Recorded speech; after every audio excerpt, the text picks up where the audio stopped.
Dr. Caruso is not here this evening, but he asked a question as we closed up last night. And as a result, he gave me some thoughts that I want to share with you tonight, which will be part of this evening's discussion and learning, if that's okay. Yeah. So if any of you talk to him, you should tell him that he was inspiring, but that he missed it, so he's getting an F in the course. Okay, so the question that we're beginning with really is, how does this all happen? Which is a question that I think human beings are perplexed with in many aspects of their lives. We talked about that when we discussed the idea of God. How does all of this come into our consciousness? In this case, the question is, how does this whole anti-Jewish, anti-Semitism come into being in the modern world? And we're going to look at that first and then move back into the 19th century to kind of look at the failure of emancipation, which is what we looked at last week. So it shouldn't be a surprise to understand that the beginnings of anti-Jewish sentiment comes into early Christianity, not only in terms of the claim that Jews killed Jesus, but also in terms of the fact that the Jewish community didn't disappear. The idea being that if in fact Christianity was now the replacement for Judaism, how could there still be Jews in the world? And it became an enormous embarrassment to the claims, the unique claims of truth that Christianity began with. And it goes on to look, you can read this, I think. Why are we not loading? Okay. During the medieval period, we looked at some of the ways in which these perceptions of Jews were exacerbated and became part of the climate. We talked about the concept of the blood libel last week, but that's certainly one of them. Expulsions, you looked at the maps to show all of the various places in Europe where Jews were systematically expelled from over the course of the centuries. And then we talked about the origin of the concept of the ghetto, of the segregating Jews out of the mainstream of population into segregated separate areas, which has become kind of a generic terminology today. The Protestant Reformation. Martin Luther, and this is absolutely the case, initially approached the Jewish community with his ideology, thinking that they would become natural supporters of his claims against the Catholic Church. The Jewish community said, you know, we're okay the way we are. We have our own pathway. It doesn't collide with yours. He turned on the Jewish community, and many of you are aware that Martin Luther was kind of a rabid anti-Semite. The term anti-Semitism was invented by this German agitator, William Marr, in 1879, which then transforms it into racial anti-Semitism.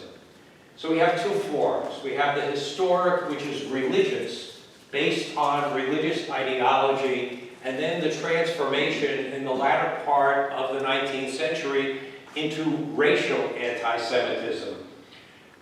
His ideology was based on the false ideas of Jews as a distinct and inferior race.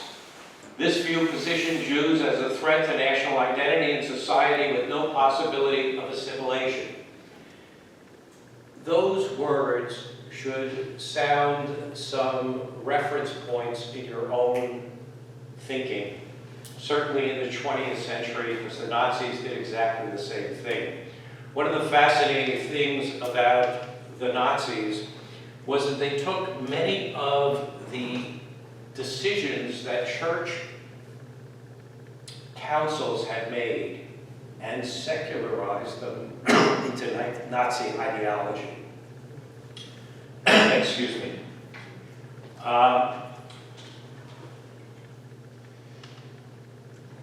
So let's take a look now at some of the background and some of the information about religious and racial anti-Semitism. as we've kind of discovered, the anti-Jewish persecution in Europe was primarily rooted in religious differences in Christian theology. Jews were responsible for killing Jesus, and if you might, one of the things that I do with my students at the seminary is I give them the Kotak 5-part discussion that explains it all in simplistic terms from the viewpoint of the Christian world. You ready? God chose the Jewish people. God gave the Jewish people Jesus. The Jewish people rejected, killed, whatever word you like, Jesus. God has rejected the Jews. Those who accept Jesus are the new chosen people, the new covenant, the new Israel. You following me? Yes. It's reality.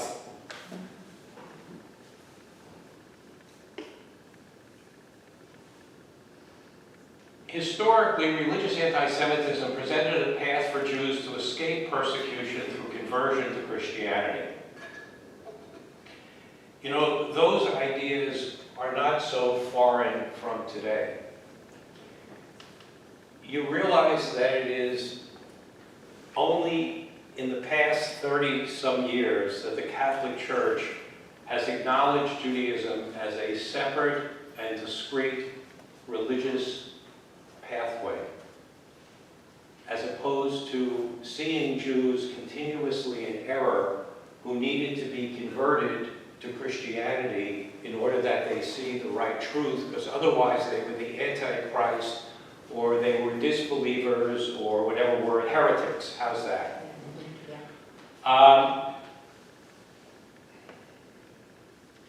Put this into the context, in a sense, of what we were looking at last week, about how the 19th century began with such incredible promise, with Napoleon's attempt to change the entire culture and societal framework of Europe through emancipation, which included the Protestants, as we mentioned last week, but also in terms of how it tried to bring equality into the Jewish community that had been in Europe.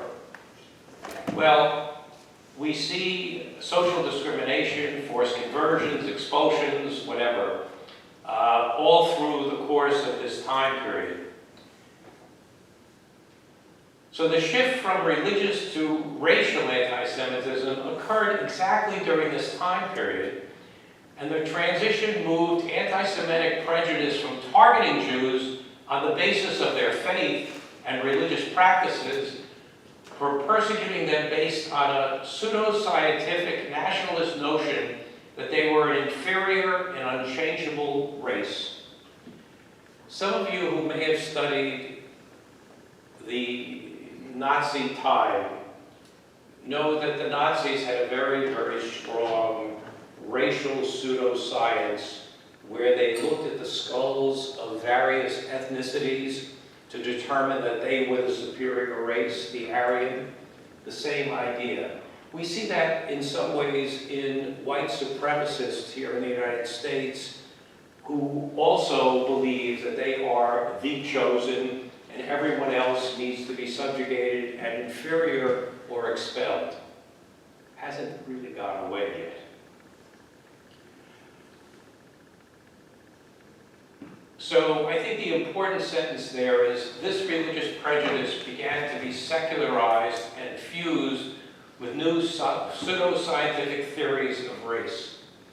But it always comes back to the same idea of establishing the other, the outsider, the one who isn't like us. So you saw that William Marr had created this terminology in 1879, and like other ones, this is kind of repetitious, I'm going to get rid of this. The bottom line, though, this view positioned Jews as a threat to national identity and society with no possibility of assimilation. The goal of emancipation was to allow Jews to live in a normal way in general culture and society. This is a total rejection of that.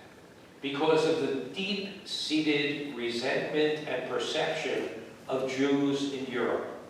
So even though on a governmental level, France and the French Empire had in a sense removed all of it on an administrative level, the culture was so anti-against this that it continued to falter and fail. Culture is a very critical piece. You know, there are many people, you may remember. Do you remember when Albright, who was the Secretary of State, acknowledged the fact that she was Jewish and said that she didn't know, and everybody said, how could she not know? The reality was that one of the positive things of the Soviet Union was that it totally controlled anti-Semitism. It didn't allow Jews to act in a Jewish way. It didn't allow Christians to act as Christians because the government suppressed all of that. But we saw what happened when the Soviet Union collapsed. And all of a sudden we had Sarajevo in flames. All of the old ethnic tensions came to the surface. They had merely been stepped on. They hadn't been eradicated. The same thing is true about what we're learning and what we're talking about during the 19th century. Scientific racism and nationalism. The growth of nationalism and pseudo-scientific racial theories in the 19th century gave new life to old prejudices. That's an important thing to remember. They didn't create it. It merely re-established what people thought. It reinforced their ideas. We're seeing some of that here in our own country today. In Germany, Jews were made convenient scapegoats for the country's economic and political misfortunes. We've seen that. The Nazis made it into an incredible program and destruction. Secularization. As Enlightenment ideals and secular thinking took hold, traditional Christian hostility towards Jews transformed into a new kind of modern anti-Semitism. We've been talking about this. The era of scientific racism promoted the idea of a hierarchy of races, with Aryans at the top. Jews were classified as a distinct and inferior Semitic race. Promoters of these ideas, such as Marr, coined the term anti-Semitism, so on and so forth. When we talk about what took place during the late 30s and 40s, do you remember a photograph, which I think I showed you last year, of the little boy with his hands like this at the Warsaw Ghetto, and the German soldier with the gun? The mentality had evolved to such a degree that that German soldier didn't see that child, as even as a human being. The mythology that had been created, and it originates here and continues on, is that those individuals were subhuman. They were no different from the rats in the sewers that needed to be taken out so that they would no longer infest people with whatever it is that they brought along with them. It's hard to imagine, I know that, and it's painful to even think about it, but that is really the root of what took place and continues to in the way in which different cultures and societies treat other people. The Armenians, the Kurds, what happened in Rwanda. The genocides around the world are positioned in the same way, that the other is to be extinguished because they do not have a right to exist. The consequences. What we have here is that it fuels movements, political movements, where people use it as a resource to motivate people against other people. We certainly saw it in Germany and Austria with Hitler. We've seen it in other places also. You can read this. This sentence, this meant conversion was meaningless.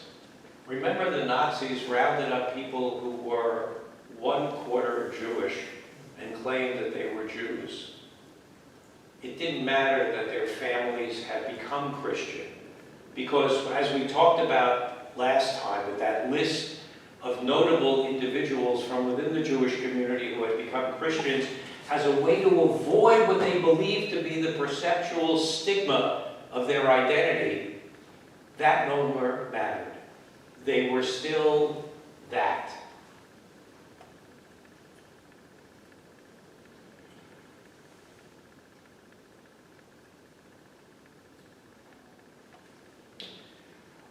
I'm presenting all of this to you to kind of get not only a firmer understanding of the 20th century, but to show how in the 19th century, the movements that existed, that were looking to equalize culture and society, were incredibly altruistic in their perception. But because of the societal culture that they came into, were failed almost from the beginning.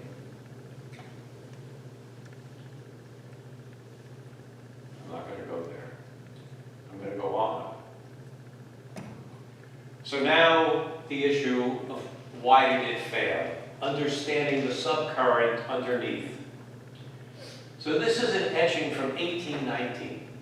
This is already a decade and a half after emancipation in France. And this was a riot against Jews in Germany.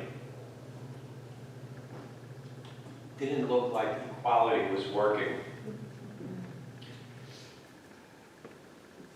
Jewish emancipation in Europe suffered major regressions during the years following the Congress of Vienna, which ended the age of the revolution and sought to reestablish peace in Europe based on the restoration of the old order.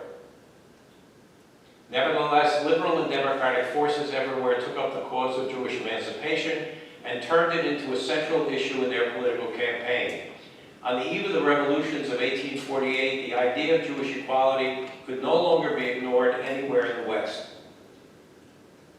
Couldn't be ignored, but it could be avoided in various different ways.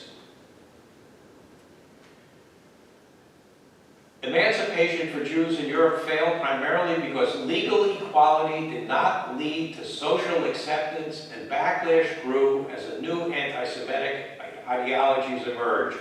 Factors contributing to this failure included persistent, deeply rooted prejudices, the rise of modern racism and nationalism, and a backlash from those who saw Jews as a separate nation. I challenge you to substitute the term Jews and put blacks there. And think about how it's exactly the same paradigm in the way in which, and if we want to go back even further, it could have been the Italians, it could have been the Catholics. You know, my students at the seminary are too young, because they're 22, 23 years old, they don't remember when Catholics were demonized in America. That's why they founded their own schools. Yes, but in addition, when John Kennedy ran for president, if some of you remember, it was like the Pope was going to take over the United States. Think about what has changed with the way Catholics are perceived in this country today. It's almost remarkable. But it doesn't mean that people who were Polish or Hungarian or Puerto Rican or whatever, among the hierarchy of whatever sub-ethnic group they were part of, there were those who looked down on the other. Okay? If you go and look at Hispanic culture, the Cubans thought they were, you know, the highest ranking of the group, and anybody else was, they were junk, they were garbage. And if you looked at, here's a story. In 1912, there was a large migration of Polish Catholics to Scranton, Pennsylvania. The parish priests were Irish. They didn't like the Polish people, and they treated them like garbage. And what they did was create the National Polish Catholic Church, which was its own part of the American Catholic Church, but it allowed, their priests were allowed to get married. But they were a separate entity because of the persecution they received from their fellow Catholics. So when we start to think about the ethnic issues, even here in the United States, where we're all part of this mixed up mess, it's enormous. It's enormous to think about. The upheavals that rocked Europe in the mid-19th century, the revolutions of 1848, only brought about minimal change. The popular anti-Jewish feeling, the reticence of government and national fermentation in multinational empires all still played a central role in restricting the full and legal admission of the Jews to society. But as the West was shedding at an uneven but irreversible pace its feudal and traditional structures and entering a liberal, bourgeois, individualist, and industrial age, the equality of all citizens was becoming an essential condition of modernity. We are the byproducts of that. But we still have a lot of this in the culture and in mentalities. Despite legal rights, age-old prejudice against Jews remained.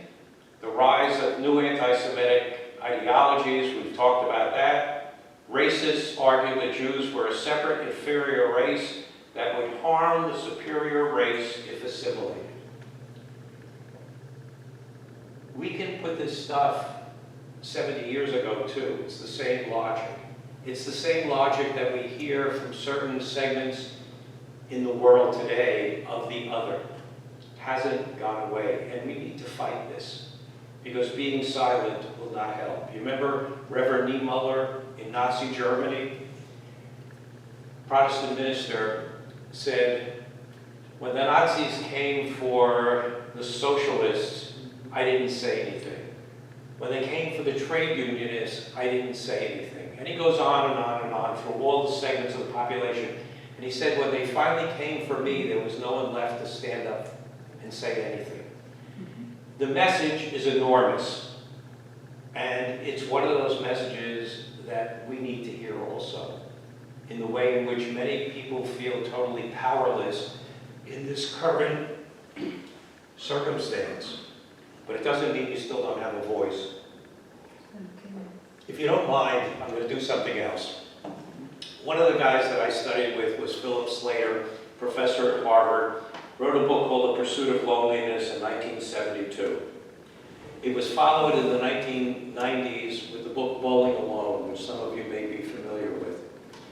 The concept of the book was how America was transforming itself from a communal society where people had relationships and structures, like what churches are supposed to do.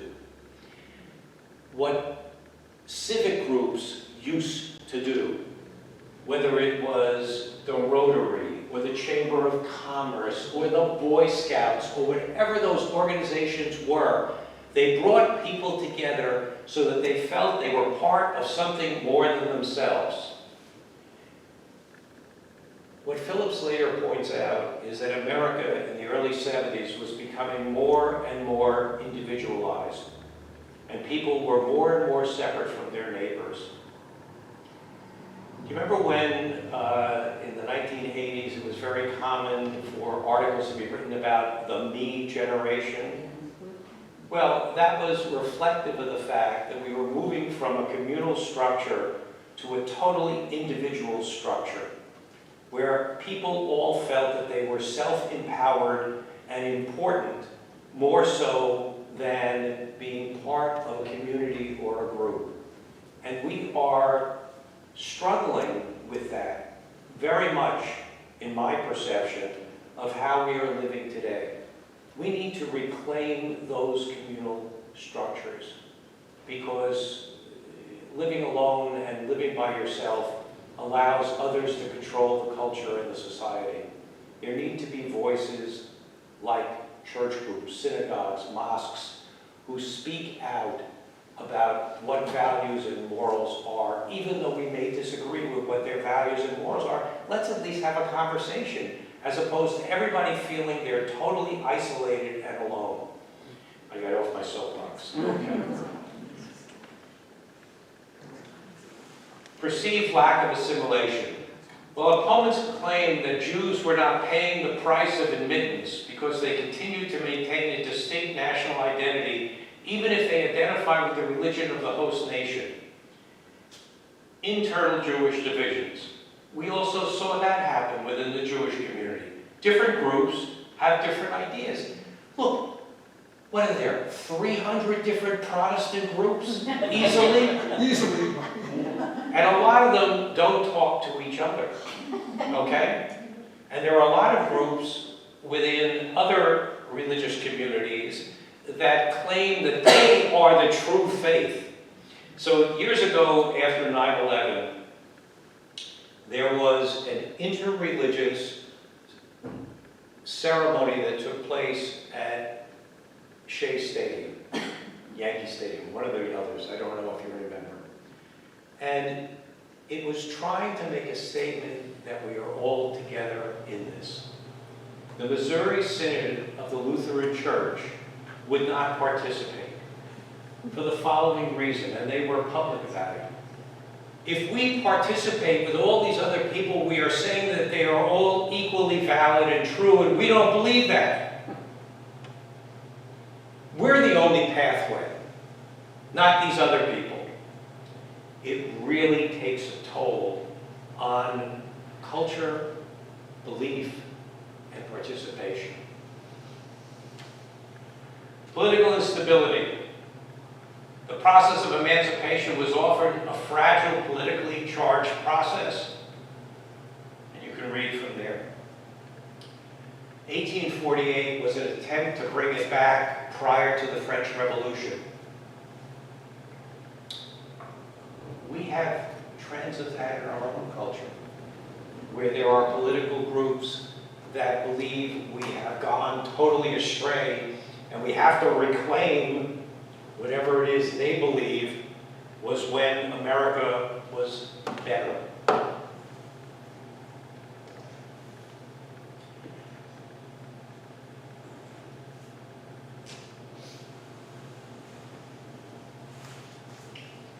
So yes, it was an established political and legal fact, but it wasn't a societal fact. This goes to show that legal and full political participation does not necessarily lead to social acceptance and recognition. That is a paradigm. You see that in terms of subcultures here in the United States, whether they be of Asian origin, whether they be Black society, they are in different strata. And certainly, America was very good at having very different neighborhoods. People lived in their own neighborhood, sometimes by choice, and other times because they weren't permitted to live in others. It is not uncommon, certainly in terms of the Jewish experience, that neighborhoods were restricted. It said in the deeds that the houses could not be sold to, you ready, Blacks or Jews. And nobody was embarrassed by it. It was just part of the way in which the world operated. Okay, this is just a continuation of that one, which now leads to a showdown. A very paradigmatic showdown in 1894. Some of you are familiar with it, others of you have never heard of this whatsoever. But you're going to learn about it tonight as I drink some more coffee because my voice gets no keep. Okay, 1894. Any of you ever read the book by Émile Zola, Jacques? Okay. It's not on your book. It's not in your book clubs. I don't understand. Okay. So who was Alfred Dreyfus? But more importantly, he was a captain in the French army, which on one level was something important. He was Jewish. I was a captain in the United States Air Force. Okay? Nobody gave me any trouble. The depth of anti-Semitism in France and the deep divisions that existed in society, and in this case, the power of the press, all combine into this story. During the last part of the 19th century, France had a secret service. We shouldn't be surprised. They're everywhere. Okay? Agents and double agents could spy on the enemy, German, Austria, Italy. Some of you are familiar what Portugal was like during World War II, if you've read about it. Portugal, because it maintained a neutrality, was a hotbed of foreign agents. They all found their roles there and bartered information. So there was a problem. 5 French officers could have betrayed their country, and how was the French Secret Service going to find the one that had written the documents? Guess what? It was easy. In 1894, a French double agent was working in the German embassy, and there she discovered in one of the bins some documents in French containing very important information. This is a description of what took place at the time of the Dreyfus affair. The 5 officers had to undertake a dictation to write a similar document.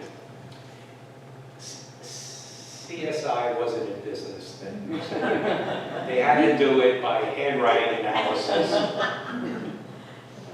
Dreyfus, whose hand was shaking, was of Jewish origin, accused of espionage, condemned because of the anti-Semitic feelings of his colleagues. It had to be him. He could not be true to France. He had to be the one who was giving the documents over. Theodor Herzl, who's in this picture, is an intriguing international person. He was an emancipated Jew, even more so, he was an assimilated Jew. He was Jewish of origin, but didn't practice. He had been born in Hungary, in Budapest. Any of you ever been to Budapest? You ever been to the Diana Synagogue, the big synagogue there? His house was on the corner growing up. That synagogue has expanded into the space where his house was. Herzl's experience of late 19th century anti-Semitism convinced him that emancipation had failed and that Jews had to devise an alternative. So he was a journalist, and he was at the Dreyfus trial, in which Dreyfus was falsely accused and convicted of espionage, and in his mind, the only solution to normalize emancipation was for Jews to create their own state. Herzl envisioned a Jewish state in stark contrast to Europe, which would be a beacon of toleration and equality. It would embrace Jewish pluralism while welcoming non-Jews. We shall let every man find salvation over there.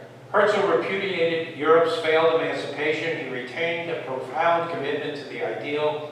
He envisioned a complete emancipation that Jews would fashion for themselves. What you are seeing here is the beginning stages of what becomes known as Zionism. Herzl is considered to be the father of Zionism. Modern Zionism. There had always been a relationship between Jews and the land of Israel from the very origins. But the idea of returning to the land of Israel had been viewed as a religious concept that would be fulfilled when the Messianic character came to earth. In the 19th century, these individuals you're going to get the names of in relationship to the Dreyfus case decide to become what are known as political activist Zionists. which is repudiated by some of the more orthodox segments of the Jewish community. Even to today, there are groups known as Lubavitch. You've heard of them. They sometimes try and think that they own the term Chabad. They celebrate challahs on Atlantic Avenue or whatever.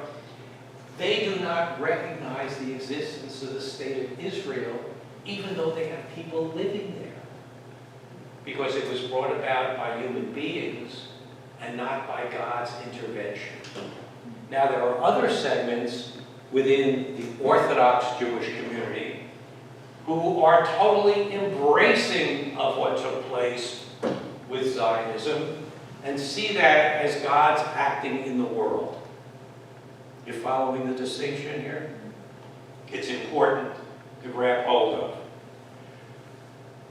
As a reporter, Herzl covered the Dreyfus trial. And we know the story. He was accused of selling secrets. And despite scanty evidence and no motive, Dreyfus was found guilty and sentenced to life in prison. It's a reflection of the culture underlying the suspicion and rejection of the integrity of the Jewish community. Dreyfus claimed he was innocent. All the judges unanimously declared him guilty. Deported to Devil's Island in spite of his protestations of innocence. Before leaving, Dreyfus had to submit to a public degradation. His ceremonial sword was broken. The ceremony of shame in front of his regiment, his officer epaulets were ripped off, his sword was broken, crushed them on the ground. Significant.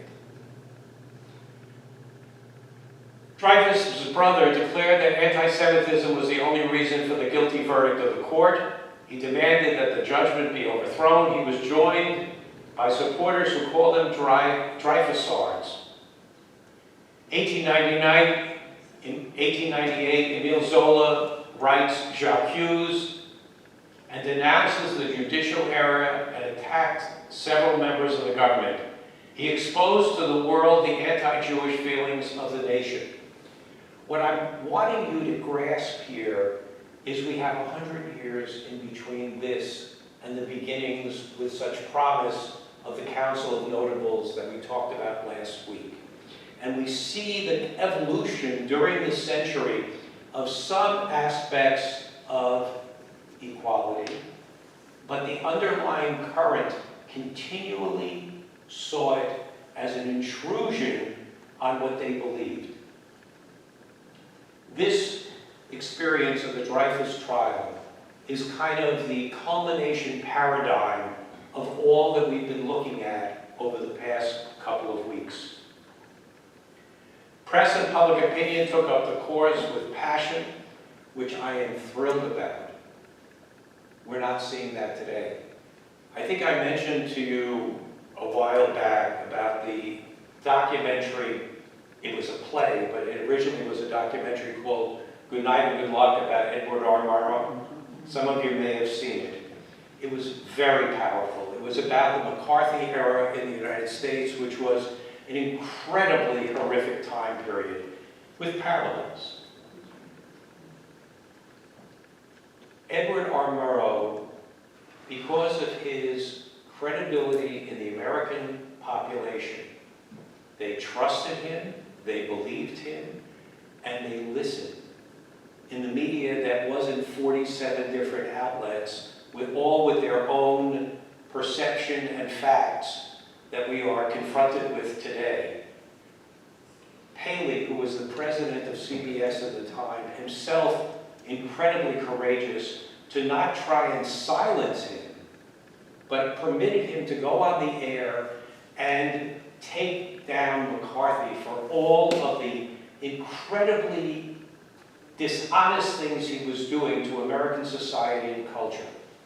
Now, what's powerful about it, and if you're able to get hold of it on YouTube or wherever you get your streaming stuff from, I'm not sure it's still on. Can anybody name a a figure like Edward R. Murrow today in our media. They don't exist. All of our media is prejudiced. I don't care if you're on the right or you're on the left. It doesn't matter. They are all their own sounding chambers. There is no centralized, true information, and it's even more frustrating to think that something like 70% of Americans get their news from TikTok, Instagram, and Facebook. Okay? It's startling because the amount of misinformation, falsehood, and lies that's being presented in the media that goes unchecked. You remember when Zuckerberg said, "Oh, we're not a news agency, we're just a platform." Well, unfortunately, it impacts people's ideologies because it's reinforcing their thoughts. In this case, the press actually took up this cause and had an impact, just like Edward R. Murrow had an impact in changing the way in which the direction of the country was going.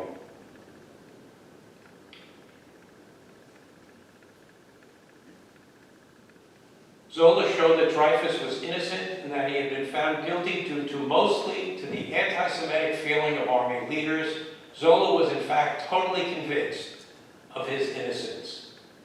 Further investigation demonstrated that another man was guilty, but rather than admit the mistake, the army created more evidence against Dreyfus and refused to release him. 12 years later, and after a second trial, again pronounced him guilty, Dreyfus was finally proclaimed innocent. Startling, huh? That's why no one wants to get caught up in a court system, right? How do you defend it? Dreyfus regains his freedom. Faced with the opposition, the government had to retry the case. In 1906, Dreyfus was found innocent and brought back to France from Devil's Island. The trial split French society, some people supporting Dreyfus, others convinced he was guilty. Anti-Semitism in France increased, no kidding. Jewish stores were looted, Jews were beat up. Genesis of Zionism. Shouting Paris mobs, "Death to the Jews!" Herzl, only one solution. Mass immigration of Jews to their own land. The Dreyfus case was the genesis of political Zionism. Now, this is Herzl's statement, which I'm going to read to you, and then I'm going to continue on. The Dreyfus case continues more than a miscarriage of justice. It contains the wish of the vast majority of France to damn one Jew, and through him all Jews. Where? In France. In Republican, modern, civilized France, 100 years after the Declaration of the Rights of Man.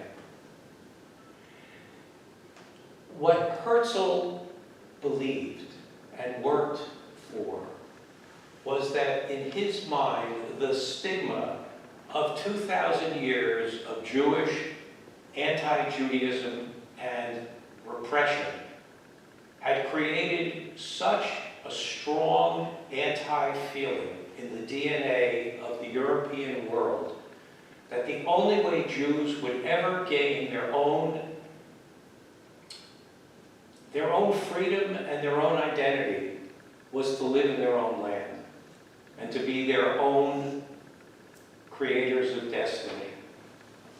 And that's what modern Zionism chose to be. Now we are aware now, 2 years after the October 7th, that the world had some level of concern or sympathy for the first day or two. And then because Israel responded militarily, the tide has turned, and it has not turned back. Everybody's forgotten what Hamas did. And yes, there were civilian casualties, but let me tell you a story. I served in the American Air Force for 6 years, and I was with the Israeli Defense Forces in 1982 during what was known as Shalom HaGalil, the Israeli incursion into Lebanon to stop terrorist activity. Let me back up a moment. Any of you familiar with the term Black September? In the Palestinian perception, Black September. King Hussein was being challenged, it's more than being challenged, was being threatened by being killed by Palestinians in Jordan who were looking to overtake the government of Jordan. Hussein, with the aid of his Bedouin guard, was able to expel the Palestinians, Arafat and the PLO, from Jordan. They went to the most unstable Arab country, Lebanon. Lebanon, in the perception of Syria, doesn't exist. Lebanon is viewed as Greater Syria. Lebanon, if you recall, was under the creation of the French, who established a government that was favorable to Lebanese Christians. The French put the Lebanese Christians in control of the country and put the Muslim population into a minority position in the government. Lebanon was the most vulnerable of Arab countries. When the PLO came into Lebanon, it destabilized the country into many subset militias, and when, after incredible bombardments from Lebanon into the north of Israel, Israel responded in the summer of 1982 when I went in with them. And we went up as far as Beirut. I saw personally what you saw happen in Gaza. And that was in Damour, which was a city about 20 kilometers south of Beirut. There was a tank inside a church. The idea of no longer having armies in uniforms, but looking like every other civilian, originated a great deal in Vietnam. And if you talk to people who fought there, they will tell you they weren't sure who the enemy was and who the enemy wasn't. But in Lebanon, what took place was putting military encampments in the midst of civilian populations so that if in fact there was ever an attempt to root them out, you would kill civilians. You saw that in spades in Gaza. All the money that had been sent to Gaza for rehabilitation went into building hundreds of miles of tunnels capable of running trucks underground, and Hamas put their command centers and ammunition under hospitals, under schools, so that all of a sudden Israel was this horrible demonic force because they blew it up. Okay, I'm sorry. I get very concerned and emotional about it because it just so annoys me that people are uneducated in the reality of what has really taken place. Are there excesses? I am sure there are. Are there people who should never have been killed? Absolutely. But nonetheless, any of you who've ever been in combat know that war is not kind or pretty. It requires focus and determination. And one thing that the Israelis will never do is give up. And I think that that has to be understood because, as we say in a joking way, they live in a bad neighborhood. Okay? Anyway, okay.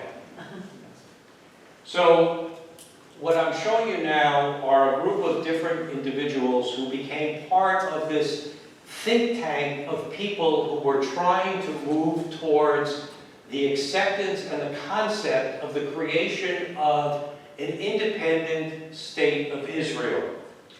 Moses Hess, Ahad Ha'am, Zvi Hirsch Kalischer, Leo Pinsker, you don't need to know the names. George Eliot wrote the influential novel Daniel Deroda in 1876, which depicted a character with a vision for a renewed Jewish nation and helped introduce Zionist ideas to Victorian Britain. These are just some of the names of people who became part of it. So Europe spawns migration and Zionism and brings us to today. When European emancipation failed to protect Jews from anti-Semitism, many choose to seek safety and self-determination through migration, through Zionism, or deepening their communal identity. The failure of legal equality to prevent recurring waves of persecution from the 19th century pogroms to the Holocaust demonstrated that assimilation into European society did not guarantee acceptance. That is the hallmark of all that we have been looking at. So, waves of Jewish people fled Europe for safer shores. They migrated to the United States. The concept of Zionism was also a very strong factor in many people's minds who traveled and moved to the land, which wasn't Israel at the time. It was Palestine. Do you know who named it Palestine? The Romans. They called it Palestina, because it was a way for them to show that the people who lived there had been subjugated by someone else. They changed the name. The birth of political Zionism.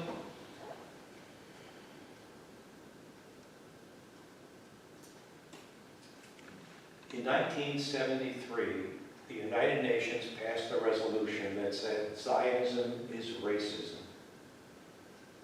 It wasn't until 17 or 18 years later that they rescinded it. But you can see what that impact did. You can see how it has played out in the way in which both countries and individuals have perceived modern Israel. You know, the question was asked, where are all those college students with the keffiyehs that they bought in a store now that Hamas has been killing people on the streets and executing them since this supposed ceasefire? Why aren't they out protesting? The idea of deepening communal ties meant that people migrated to places like the United States with the hope that the anti-Semitism of Europe would not overburden them here in the United States. Organizations were formed to protect Jewish communities and advocate for their rights, and renewed engagement in America after the Holocaust.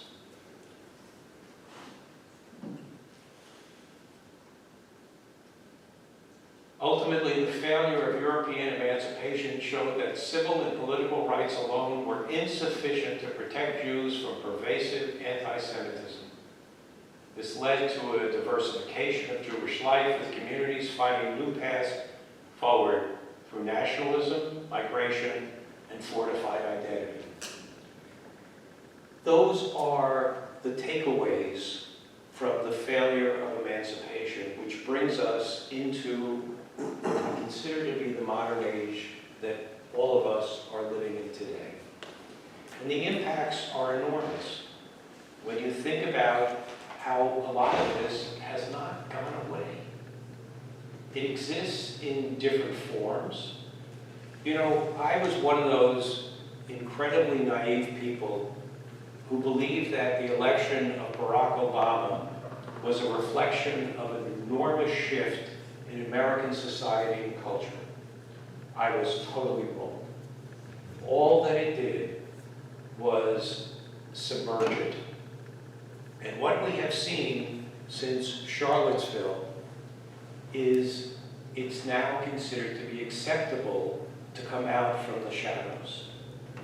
And it's very disturbing and distressing that it is so inherent in the culture and society.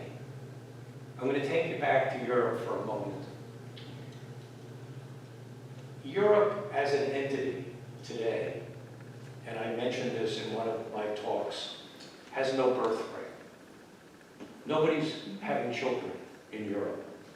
And as a result, there has been an enormous migration into Europe to take the place of those who should be working at, unfortunately, the lower ends of the society. Even before there was such a huge migration of Arabs into Europe, do you remember what was going on in Germany with the Turks? There was a large Turkish migration that went into Germany 25, 30 years ago, and there were riots against these people. In Toronto, which isn't that far away, there was something which came to be known as Paki bashing for the Pakistani populations that had come to Canada, you know, the very liberal place where everybody smiles and just says, You know, it's so interesting because a lot of you have traveled through Europe over the years. The climates have changed dramatically. The cultures have changed. The subset of population, we were in Italy not long ago and were in Naples, which is always kind of a challenged environment. But the volume of Middle Eastern folk on the streets is unbelievable. We were once in London some years ago at Harrods, and there were women in burqas buying makeup and sitting on the floor. Now that's fine. I don't have an issue with that. But my concern is, are we living in two discrete parallel universes or three discrete parallel universes? Or is there a desire for these to kind of blend together in some way and maintain one's identity? I have a friend who's a professor at the Independent University in Israel who grew up in Morocco. He's a primary Arabic speaker and had a show on Al Jazeera once a month. He's a Jewish professor of political science. And he claimed that there was going to be civil war in France because of the conflict between two cultures where the French were very passionate about their identities and didn't want them to be homogenized by other cultural strands. I think I pointed out to you there was that whole controversy, which was silly, over McDonald's having French fries as opposed to pommes frites. That is the smallest of the issues. Because if you travel in London, there are total areas which have been totally turned into the Middle East. If you go to France, Paris is still discrete. It is the rings around Paris which are totally migrant populations. And we are looking at potential explosions because we have two non-integrating models. Here in the United States, we've always been very fortunate historically because all of us came from somewhere else. I don't know if people believe that anymore, okay? I don't know if here in our own beloved country, and I am a patriot, I will tell you that, people have a sense of the value of America in the broadest way. If they feel part of that in some way. And we're being challenged by it, by political voices and political behaviors that are not trying to bring our country together, even if it's a fantasy. We are being faced by division. And I'm very disturbed by it. I'm going to stop talking. What do you want to say? I hope I didn't total depression. Okay, what do you want to say? How did you feel about the anti-Semitic voices in our best universities? I think it's one of the most disturbing pieces of it. And I will also tell you, I'm very disturbed by Jews in those universities who are lefties, okay? They want to be political, that's fine.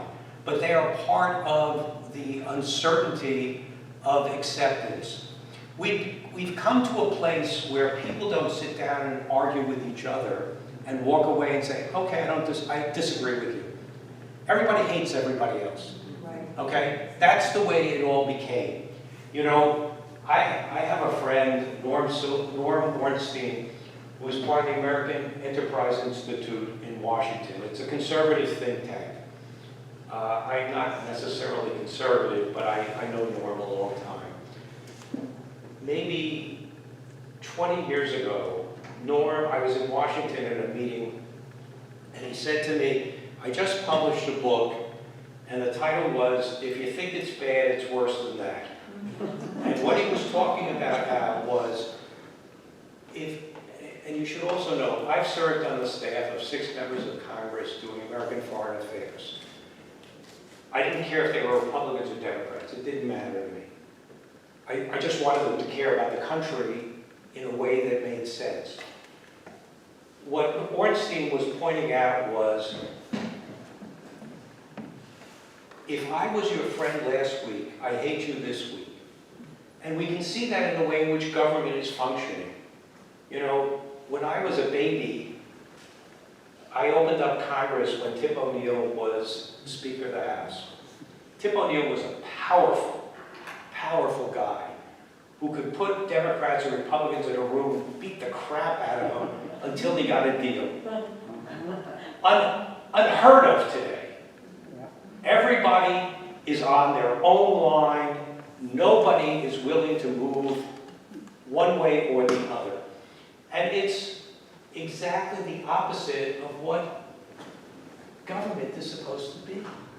Government in this country was based on the idea that people came to compromises.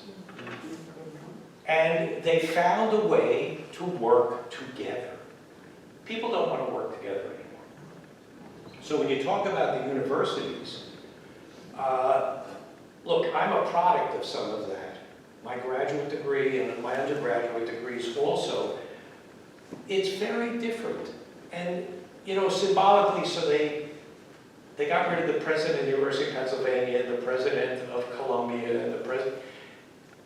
Yes, maybe they bore some relationship to it, but it's a lot deeper than like arresting Dreyfus. Okay? It's too simple to merely say that one person caused the whole problem and poof, we're all done. But that's the way we don't think in systemic ideologies. Look, there are a lot of people, I'll tell you a story. One of my kids, when I was a congregational rabbi, became a rabbi. She's now the Hillel director at the University of Texas in Austin. Big position. And Stephanie called me up and said, I was out in LA doing some fundraising and greeting parents and kids who were going to be freshmen a couple of months ago. And some guy came up to me afterwards and said, I really appreciate it. We live in LA, Jewish guy, he's married to an Israeli woman. Our daughter initially thought she wanted to go to one of the Eastern schools, but she doesn't want to go anywhere near it anymore because it's not a comfortable place to be, and that's why she's chosen to come to the University of Texas. So Stephanie said to him, where are you from? I grew up in a town on Long Island. Okay. Where are you from? He said to her, I'm from Rochester, New York. And he said, well, my rabbi went to Rochester, New York. Turned out it was a kid whose bar mitzvah I had done when he was 13 years old. And it just was an ironic set of circumstances, but it reinforced this concept. People are making different choices about what was considered to be the eliteness in these schools is now in many ways a stigma because of how they have gone totally, I'll use the term, woke in their ideologies. Now, you want to be woke, fine, but let's have a balance. let's figure out what a center means. And that's one of the things that I'm very concerned about. We don't have a lot of gray in our culture anymore. I think I mentioned to you initially either this year or last year, in terms of my perception of American culture and society, long for alternative voices to be in the general dialogue, whether I agree with them or disagree with them. The only voices that we seem to have are political voices on the right or the left. And that's fine. Unfortunately, there's no gray anymore. There's no middle. Okay, I may not have always agreed with the American Conference of Catholic Bishops, and I served on the interface with them. But at least they were a voice in the culture. The National Council of Christians and Jews, the National Council of Churches, the Anti-Defamation League, which is still existent, but very minuscule from where it once was. They used to be the League of Women Voters, used to have a voice in the culture of the society. Different organizations, just as I said earlier tonight, where are those communities? We've all become comfortable in our own little silos, and we don't want to be bothered. All right, who wants to say something else? Sir? I think a lot of everything you're saying, I think is a guy like Charlie Kirk. I didn't make a study of his life, but everything I ever saw was he wanted people to speak. Mhm. And then after he shot, these people are saying he's a hate monger, he's a horrible man, doesn't marry any kids, and a husband, and all these horrible things that they're going with a 5-minute news story that they saw. That's correct. And didn't bother doing research to see if it's correct. Look, you don't want to agree with them? I don't have to agree with them about everything. That's okay. Let there be a dialogue. But you're absolutely right, because our media is corrupt on both sides. And it immediately becomes part of the culture war. Oh, this guy, he's no good, blah, blah, blah, blah, blah, blah, blah. And you see that also in the way in which both Democrats and Republicans responded. I mean, that our press secretary at the White House said that all Democrats the Democratic Party is made up of Hamas, terrorists, and illegal immigrants. I mean, come on. That's not just some idiot on the street. This is supposed to be someone who represents the value structure of the country. I'm with you. Yes? Would you define the word woke as you used it? Okay.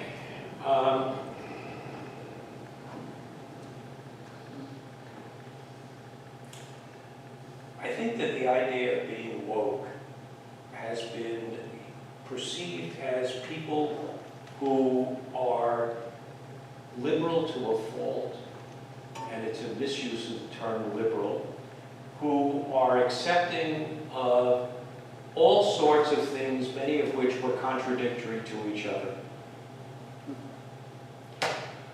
What do you think, kids? School's out. Thank you very much.